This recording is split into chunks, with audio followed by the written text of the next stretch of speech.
Hey everybody, it's your girl Bunny. To all of my returning subscribers, hey, how you doing? And for those of you who are new to the channel, welcome. Kick your feet up, subscribe to this family-friendly channel, and don't forget to click the notification bell so you don't miss any posts. Also follow me on Instagram at the same profile name so you don't miss the sneak peeks of what's coming up next. In this video, it's Delilah Season 1, Episode 2 entitled, Toldja. I give a full episode recap with photos offset to the side, and then I give my review at the end. No need to dig around. I have all of the minute marks in the comments. It's all coming up next. Delilah is shocked and saddened by the news that she just heard, but she tries to keep her composure when she gets back around Nate and Dion. It's unfortunate that Dion's mom is the no-show, and Dion whispers something into his dad's ear that we can't hear at the time. Delilah explains to Dion that she's lucky because she gets to keep him for a little while longer, and his mom isn't quite ready for him to come home yet. Dion says, well, my dad said that my mom doesn't hate me, so I guess that's okay. Will you send me away? And Delilah says, wait a minute, I'm not gonna send you away. This is Auntie you're talking to. I need you like I need my hand. And you need your hand, don't you? I need my hand, so I can't be without you. Delilah shares the news with Tamara that Gary just died, and they're calling his death a T's just like, I told you not to take this case. I work for one of the largest firms, okay, in Charlotte, at my disposal. And D says, I might have the truth. Making partner, I'm sure, is more important to you. I mean, that's not what I meant to say. What I meant to say is that you've been there so long and your cases mean a lot to you. And T's just like, you know what? I gotta go. I gotta have a call with Fred Osborne. Dion is looking for his patrol hat, and he doesn't want to go to school without it. And Marcus says, hey man, you gotta go to school whether you have the hat or not.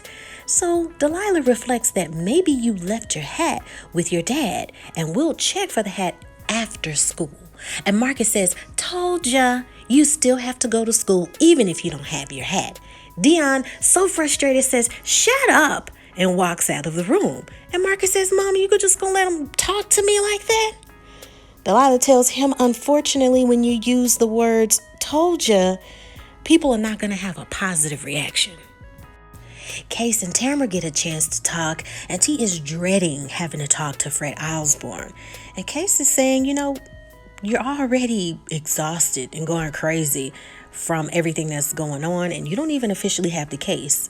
I'm sure Wynn Jr. thought that this would be a softball down the middle of you and Delilah just being super Negroes and fixing it all and making it go away.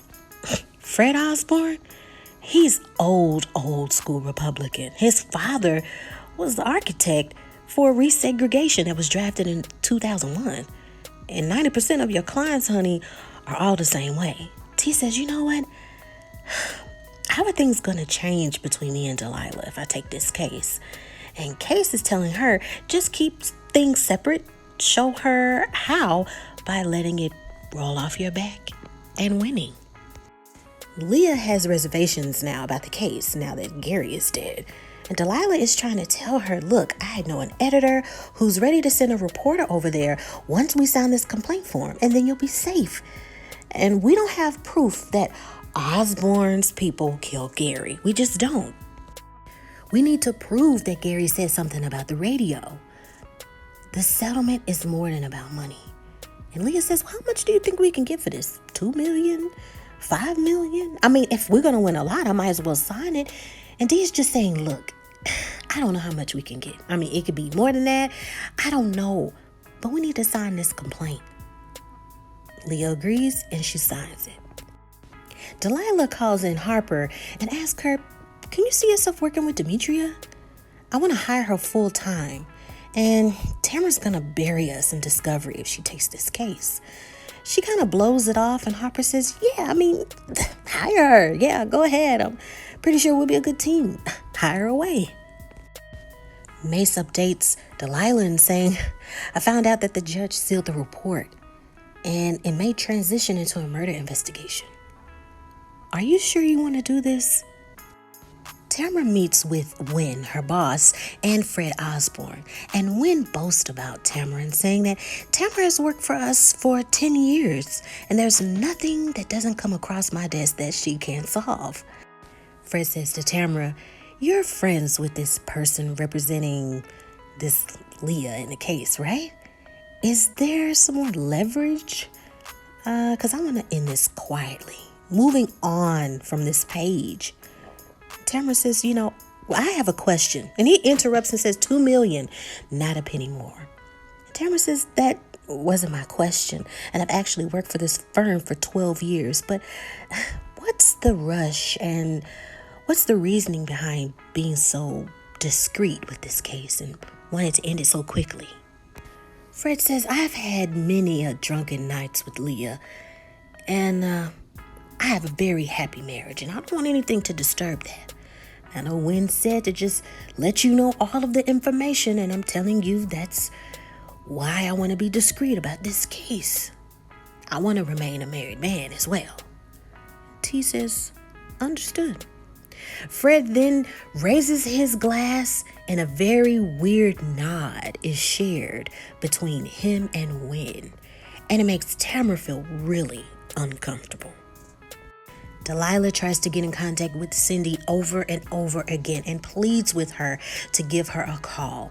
I know that you're going through a hard time. I can only imagine the thoughts of what's going through your head. But Gary and I were supposed to meet, and I really, really need to talk to you. So when you have a chance, can you please call me back?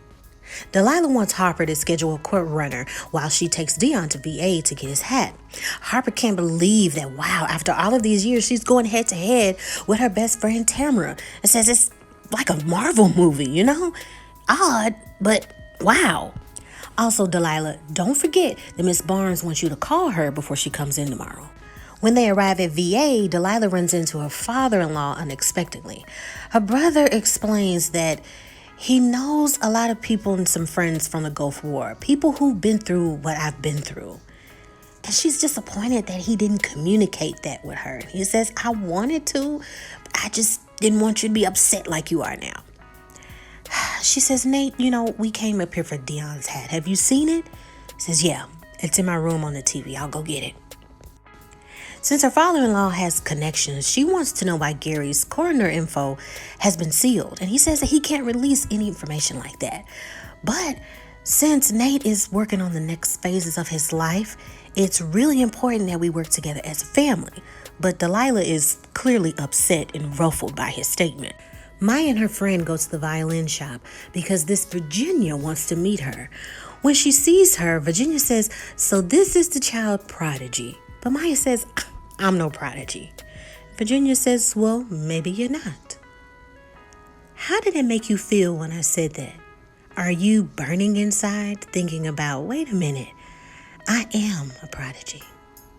Don't down your gift before the world can hear and decide what it's worth. I'm Virginia Wynn Davis. And Maya introduces herself as Maya Layton. Maya thanks her for giving her the opportunity to play her violin. And Virginia says that she wants to hear her play. Maya begins to play, but then Virginia stops her. And Maya's concerned, did I do something wrong? And Virginia said, no, nothing wrong at all. Tamara calls Delilah and says, well, I'm officially opposing counsel. I want you to come over tonight so we can talk. Maya reports to her mom that Virginia offered to teach her for free, but Delilah is hesitant because no one does things for free. And she says, well, what, do you think I can't do it, Mom? And Delilah says, look, I give you permission for the lessons, but I at least want to meet this Virginia lady first. Tamara is entertaining her guest, and Delilah comes over, and she says, well, I'm underdressed. And Tamara says, don't worry about it. I know if I told you I had guests and we were doing something special, that you wouldn't come. So just come in. There's drinks on the menu, and we're making some handmade pizza. Casey set up everything, and his friend Jamal is making the crust. Tamara floods Delilah with compliments and tells her to just relax, have some drinks, while Jamal continuously flirts with her with his eyes. Tamara makes a speech how they're going to make history by doing the fastest settlement. And Delilah says, well, how many of those drinks have you had? Marcus calls his dad to see if he can come over and stay with him. And the dad is concerned and wondering, is everything okay? And Marcus says, yeah, I just want to come over for a while. And the dad says, well, how long is a while? What's the time frame? Marcus says, I don't know. Just until Dion goes home. His dad says, I see, while he has a special guest over his home preparing dinner. His dad says, you know what? I'll talk to your mom about it first, but I can't say yay or nay, but we have to run this through your mother first. Marcus says, well, okay, and they hang up. The female at his table says, you know, I still want to meet your kids. What did he want? And the dad brushes off Marcus and says, nothing. Tamara continues to talk to Delilah. Look, Jamal is Casey's best friend, which means we can double date again. Look, Fred admits that Leah was fired because of an affair. He panicked and he didn't want to ruin his marriage. Plus, he's willing to put $2 million down on the table. She's going to come out richer than us. Let's just make these things go away. And Delilah argues, or maybe he could be trying to cover up. He oversaw Gary's findings and had that man killed. Do you have any proof of this affair? Photos, texts, hotel receipts, something to validate his story? And Tamara says, you know what? Enough with the conspiracy stories, okay? This is the story. This is what happened. Their conversation is cut short, and Delilah gets a phone call from Gary's widow, Cindy, and she's saying, please come by ASAP. There's something that you need to see. Cindy tells Delilah, that day before we had visitors here nonstop to see the baby, and I was tired. And then on that day, the last thing that Gary told me was to take a nap. When I woke up, I found him with an empty pill bottle. It's his prescription. It just came in the mail today. The one the police took would have had 2 to 3 left, but not enough to kill a person. I haven't told the police. They said they were opening an investigation, but I didn't want to upset Gary's parents until I knew for sure what to do. I have something you need to see. They head to a shed, and she explains when Gary retired, he signed an NDA, and he was supposed to surrender all company property, but he didn't. He didn't tell anyone, and I didn't tell anyone because we didn't want to have to get back the money. Now, there are files, but no one can know that I have them. Delilah gets a call from her ex-husband, and he's upset because Dion is upsetting Marcus, and it's not fair. And Delilah says, not fair? You left your children without a father. You cheated on me several times, and it was with one of your students? I mean, was I supposed to build you a throne? By the way, you still haven't paid your child support, but you got a violin to make me look bad. Okay. Delilah has had enough, and she stops by Christine's place. And when she opens the door, Christine says, I apologize because I didn't call you back. And Delilah says, okay, well, let's pretend like we're on the phone now. What would have said if you called me back? And Christine says, look, I'm not at a place to take him back. And Delilah says, okay, well, can you take your husband back? He'll be released in a couple of weeks. He'll be discharged. What, do you need some space now? As she's talking, a man walks up behind Christine and tells Christine to just go back in the house and get some rest and that everything will be okay. And Delilah says, and who are you? And the guy says, well, I'm a friend of Nate's and Christine's. And Delilah is just looking at him like, oh, really? He's like, yeah, I'm Andre. As Nate, he told me to look out for. And Delilah can do nothing but just stand there in shock, just completely speechless of it all. Delilah brings in some boxes and she tells Harper it's some evidence for the case and that there's more in the car. Harper reminds her that she needs to give Miss Barnes a call. Demetria thanks Delilah for calling her back, And Delilah offers her, look, $50K with health insurance. You take it or leave it. And Demetria says, but I want that in a 401k. And Demetria argues, if I give you one, I have to give Harper one too. And Harper's like, give me what? She's like, nothing. Okay, Demetria, I don't know. And Demetria says, you don't have to give it to me now, but I just need to know. And you need to confirm that it could be put in place, just in case. You can offer it to me later. Delilah says, okay, deal. And of course, Demetria is really excited. She gets off the phone with Demetria and then gets several text messages back to back from Tamara reading Toldja, and it's photos of Leah posing very seductively with lingerie on. And all Delilah can do is sit back and take a deep breath. And Harper says, are you okay? Delilah says, Harper, I'm going up against the biggest law firm in town with a client that's willing to do anything and possibly murder somebody to get what they want. My client won't stop lying to me, and my best friend is really pissing me off. So yeah, everything's fine. And that is the end of the episode. Okay, so they're trying to speed up episode 2 just a little bit.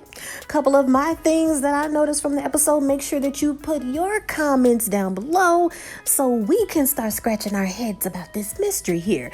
Now, Jamal, Casey's friend, is he like an escort? Because you see the way they were kind of just pushing him off on Delilah, trying to get them to be, I guess, hooked up and all huddled up. And it's a such thing as like flirting. Like, I get that, and you looking at eye contact and you're like, ooh, girl, we can double date. And hey, but they was pressing him on just a little too hard. And Casey was kind of giving eyes to Tamara like, okay, it's working. Maybe it'll work. Like tell her that Andre is making a crust and he got strong hands and he can rub you down with them strong hands. It was like they had a plan going in, right? So what's up with Jamal? You cute and everything, but what you be doing from 9 to 5? I'm just asking for a friend. I just want to know. Do they use Jamal as bait towards other cases and things in politics? I don't know, child.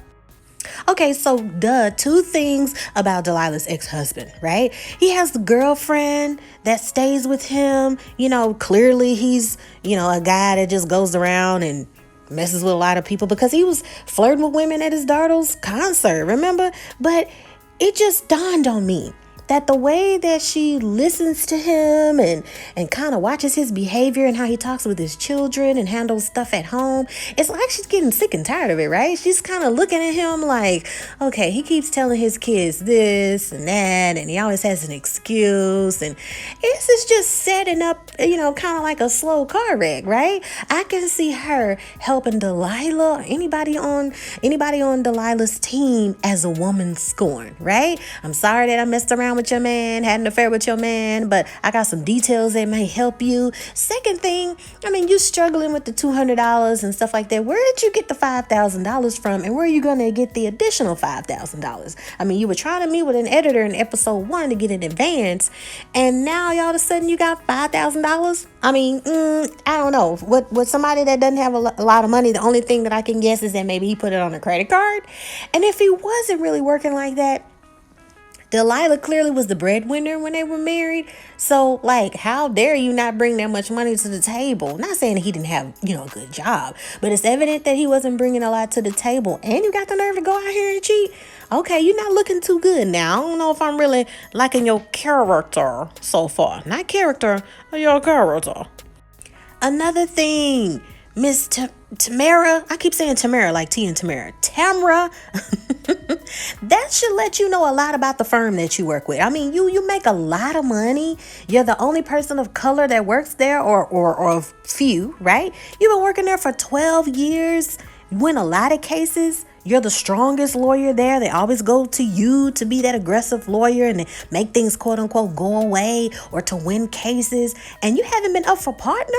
That should be the red flag right there that they are using you. Girl, I don't know, that firm. All money ain't good money. Look into that. Maybe some of those light bulbs will start to go on and off and then on and off again throughout the season as she gets tidbits about her boss and who he affiliates with. When they did the little eye-to-eye contact holding up the glass and it looked real eerie, that didn't rub me the right way. Clearly, this guy Fred and other people that Wynn Jr. might know, clearly they're used to getting away with a lot of stuff. Okay, so this Demetria young lady, can we trust her?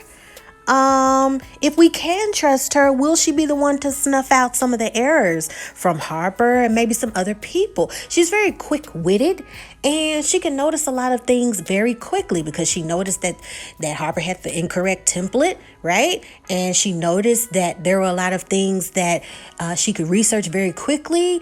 I don't know if we can trust her because she's just fresh on the scene. And then obviously it's really quite clear that Harper and Demetria will bump heads. There's going to be static because Harper is used to holding everything down. She's used to being the one that's in control of this small office. So it's very evident that in the future they're going to bump heads. But then when times get a little tight, obviously they're going to have to work together. But I hope we can trust Demetria. She was real sneaky about how she kind of slithered her way up into the law firm that she has, Delilah's a place of business. But I don't know if I can trust her just yet. I love how smart she is, but how she was just super slick to get a job, and she can get the job done. I mean, she proved that when she wants something, she goes after it. She's really smart. She was a double major. I don't know. Let me know what you think.